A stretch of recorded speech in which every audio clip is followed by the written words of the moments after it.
My name is Krishna, and today we are going to start a new chapter, cost analysis and preparation of cost sheet. तो ये chapter में cover है आपका cost element of cost preparation of cost sheet and some other concept.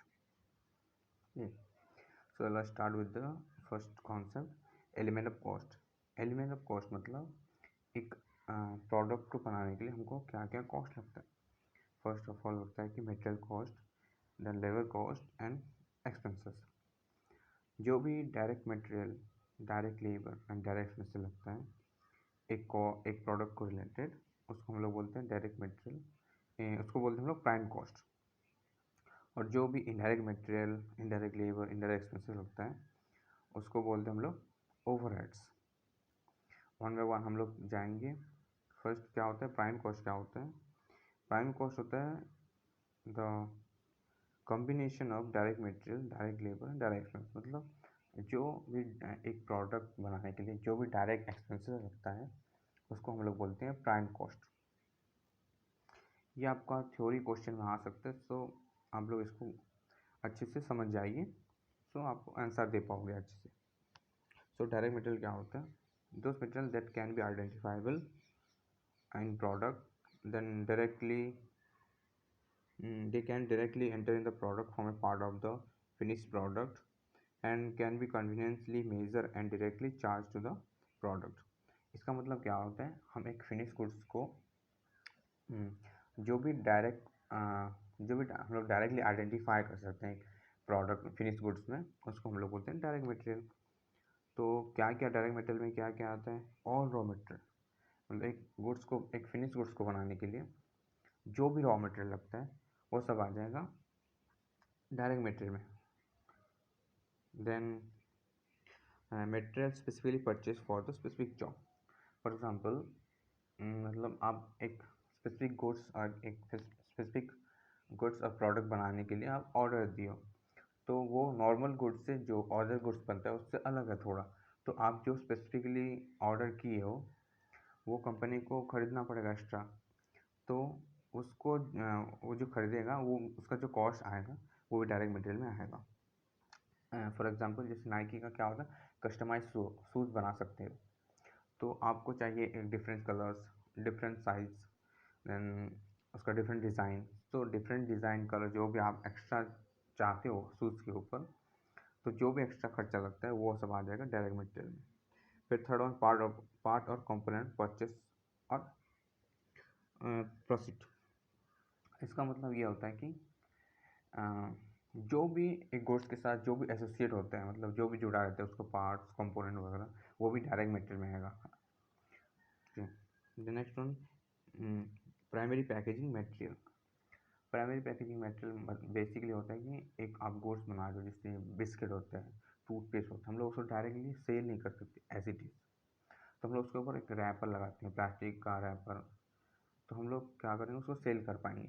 जो वो primary package होता है वो डायरेक्ट मटेरियल आता है.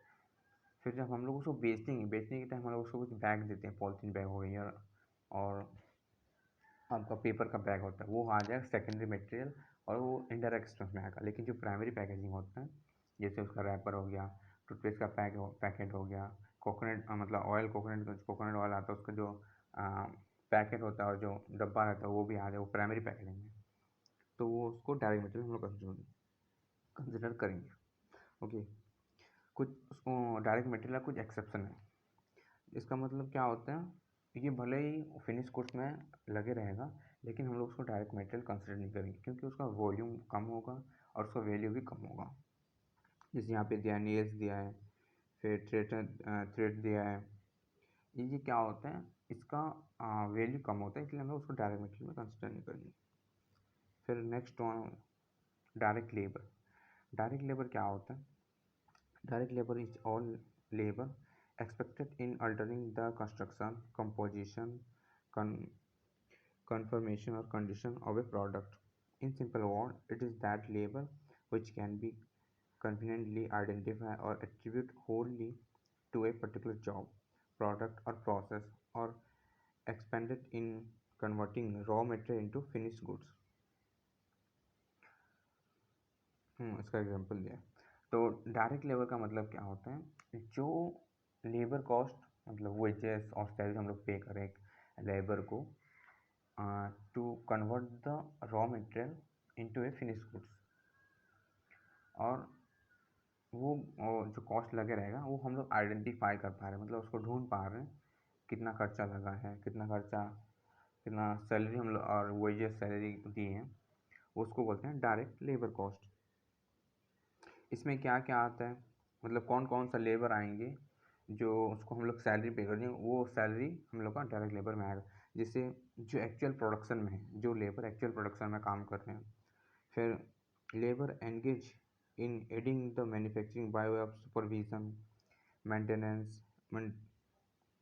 तो ये क्या आता है, कोई लेबर सुपरवाइज कर रहे हैं कैसे प्रोडक्शन हो रहा है, कुछ लेबर तो डायरेक्ट इन्वॉल्व होते हैं प्रोडक्शन करने में, लेकिन कुछ लेबर होते हैं वो लोग क्या सुपरवाइज करते हैं कि कैसे काम हो रहे हैं नहीं हो रहे हैं। फिर इंस्पेक्टर का सैलरी, ये सब आ जाएगा आपका डायरेक्ट लेबर में। लेकिन उसका भी कुछ एक्सेप्शन है, जैसे हम लोग डायरेक्ट मटेरियल में देखे थे कुछ एक्सेप्शन, ऐसे डायरेक्ट लेबर का कुछ एक्सेप्शन है। जैसे कि कोई हम लोग इंटर्नशिप करने जाते हैं फैक्ट्री में, को उन लोग का फुल टाइम उन लोग हम लोग स्टाइपेंड देते हैं, सैलरी नहीं देते हैं, तो वो नहीं आएगा क्योंकि हम लोग फुल टाइम नहीं है, जैसे हम लोग स्टडी के पर्पज़ में, हम लोग लेबर एक्चुअली वर्कर नहीं है, लेबर वर्कर नहीं है, तो हम लोग उसको कंसिडर नहीं करेंगे। फिर आता है डायरेक्ट एक्सपेंसेस। डायरेक्ट एक्सपेंस मतलब all the expenses which can be identified to a particular cost center and hence directly charged to the center are known as direct expenses. In other words, all expenses other than direct material and direct labor incurred specifically for the particular product, job, department are called direct expenses. ये इसका मतलब क्या होता है कि आप direct material, direct labour और उसके बाद जो भी एक्सपेंसेस लग रहा है to manufacture a product, to produce a finish goods, उसको हम लोग कंसिडर करेंगे डायरेक्ट एक्सपेंसेस में। उसका कंडीशन क्या होता है कि जिससे हम लोग वो एक्सपेंसेस को हम लोग आइडेंटिफाई कर पा रहे हैं पहले, और वो जैसे इसका एग्जांपल दिया है यहाँ पे, रॉयल्टी हो गया, एक्साइज ड्यूटी हो गया, हायर चार्जेस हो गया। इसका मतलब क्या है, जिससे हम लोग कुछ सामान ला रहे हैं, रॉ मटेरियल ला रहे हैं, उसके ऊपर हम लोग कुछ हायर चार्जेस दे रहे हैं, ट्रांसपोर्टेशन, वो तो डायरेक्ट मटेरियल डायरेक्ट लेबर में नहीं आएगा, वो आ जाएगा डायरेक्ट एक्सपेंसेस में आ गया। एक्साइज ड्यूटी होता है कि हम लोग को जब गुड्स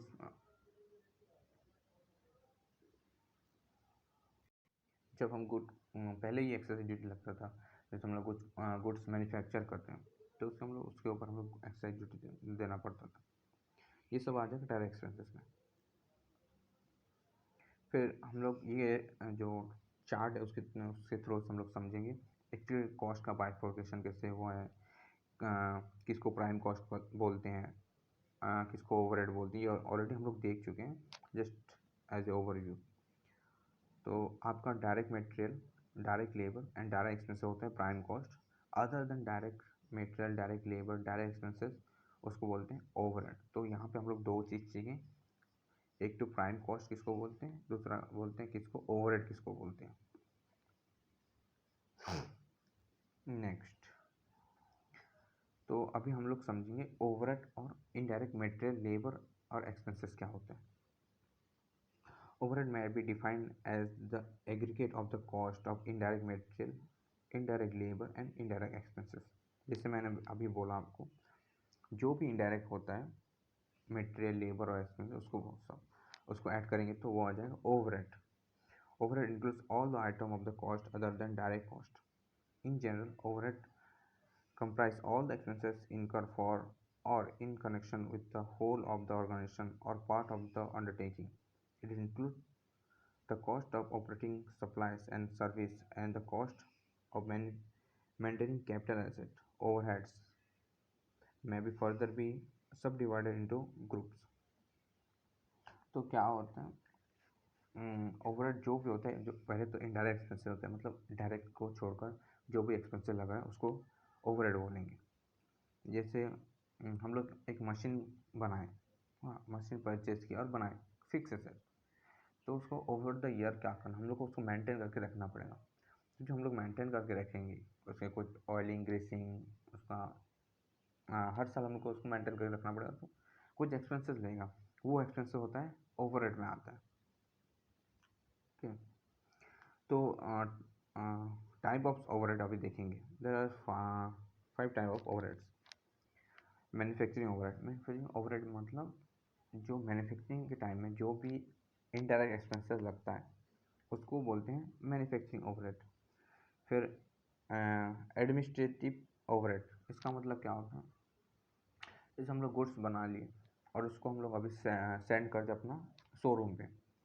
शोरूम में क्या होगा, हम लोग उसको रखेंगे, शो ऑफ करेंगे, तो उसको शो ऑफ करेंगे, जो उसकी जो लाइटिंग के ऊपर खर्चा आएगा, हम लोग जो स्टाफ अपॉइंट मतलब जो मैनेजर अपॉइंट किए होंगे उसको डील करने के लिए, उसको बेचने के लिए, वो सब आ जाएगा एडमिनिस्ट्रेटिव ओवरहेड में। Selling and selling expense overhead क्या होता है, मतलब एक गुड्स को बेचने के लिए जो भी एक्सपेंसेस आते हैं, जैसे आपको सेल्स एजेंट अपॉइंट कर दे, उसका कमीशन देंगे, फिर कुछ एडवर्टाइजिंग कर रहे हैं, वो सेलिंग करने एडवर्टाइज करना पड़ेगा ना, तो सेलिंग ओवरहेड हम लोग पे करेंगे उस टाइम। ये सब आपका एक पार्ट ऑफ द कॉस्ट है, इसको हम लोग बिना इग्नोर नहीं करते, इसको हम लोग ऐड करना पड़ेगा, तभी हम टोटल कॉस्ट में पहुंच पाएंगे। फिर डिस्ट्रीब्यूशन ओवरहेड, जैसे आप एक गुड्स को सोल्ड कर मतलब बेच दिए, उसके बाद हम लोग क्या करें, उसको डिस्ट्रीब्यूट करेंगे, जैसे आपका फ्लिपकार्ट अमेज़ोन में करते हैं ना, डिस्ट्रीब्यूट करते हैं जाकर, तो वो भी खर्चा आपका आ जाएगा। फिर research and development overhead, research and development overhead मतलब कुछ प्रोडक्ट बनाने के लिए हम लोग पहले उसको उसको रिसर्च करना पड़ता है कि इसका मार्केट में उसका डिमांड क्या है, कैसे प्रोडक्ट बनाएंगे, अपना राइवल जो कम्पिटिटर उन लोग कैसे प्रोडक्ट को लॉन्च किए हैं, उसका मार्केट शेयर क्या है, वो प्रोडक्ट मार्केट में चलेगा कि नहीं चलेगा, उसका उसका कॉस्ट प्राइस कैसे होगा, ये सब हम लोग रिसर्च करते हैं पहले से। ये भी आपका ओवरहेड आता है, मतलब ओवरहेड एक्सपेंसेस में आता है। फिर next will move to the cost sheet. Finally हम लोग सेकेंड पार्ट में आ गए हैं अब दिस चैप्टर। इसमें हम लोग क्या करेंगे कि एक तो प्रैक्टिकली हम लोग सॉल्व करेंगे एक एक क्वेश्चन, तो जो मतलब यही आएगा, ये भी क्वेश्चन इंपॉर्टेंट है क्योंकि एग्जाम पॉइंट ऑफ व्यू। यहाँ पे क्या होगा, हम लोग एक एक कॉस्ट ऐड करके टोटल कॉस्ट में पहुँचेंगे, एंड जो टोटल कॉस्ट आएगा वो अपना आएगा टोटल कॉस्ट और कॉस्ट ऑफ सेल, मतलब एक प्रोडक्ट को फाइनली हम लोग में रॉ मटेरियल को फिनिश गुड्स में कन्वर्ट करके, तो एक प्रोडक्ट में हम लोग कितना खर्चा आ रहा है उसके हिसाब से हम लोग प्रॉफिट निकालेंगे। तो पहले आता है direct material, direct labour, direct expenses. जो भी डायरेक्ट लगे रहेगा उसको हम लोग ऐड करेंगे, वो आ जाएगा आपका प्राइम कॉस्ट। और मैन्युफैक्चरिंग ओवरहेड के ये सब जहाँ पे भी ओवरहेड लिखा रहेगा आप समझ जाना ये इनडायरेक्ट एक्सपेंसेस है। तो वर्क ओवरहेड और मैन्युफैक्चरिंग ओवरहेड ऐड करेंगे तो क्या आ जाएगा, मैन्युफैक्चरिंग कॉस्ट और वर्क कॉस्ट। उसमें एडमिनिस्ट्रेटिव ओवरहेड हम लोग ऐड करेंगे, सॉरी एडमिनिस्ट्रेशन ओवरहेड हम लोग ऐड करेंगे, तो आ जाएगा कॉस्ट ऑफ प्रोडक्शन।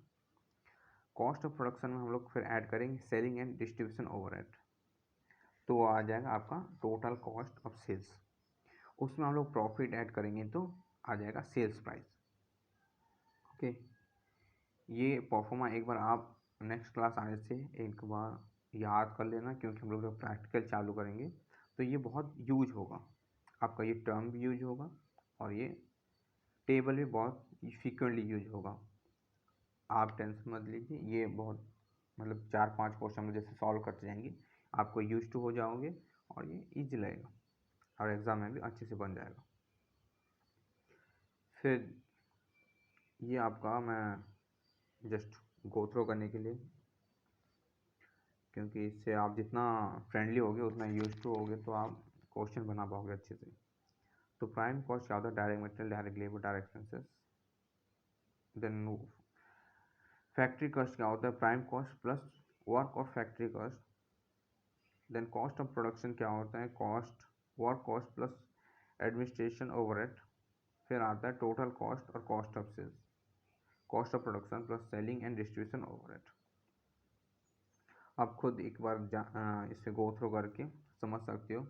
जो भी डाउट होगा कमेंट कर सकते हो, और नहीं तो ग्रुप में भी लिख सकते हो।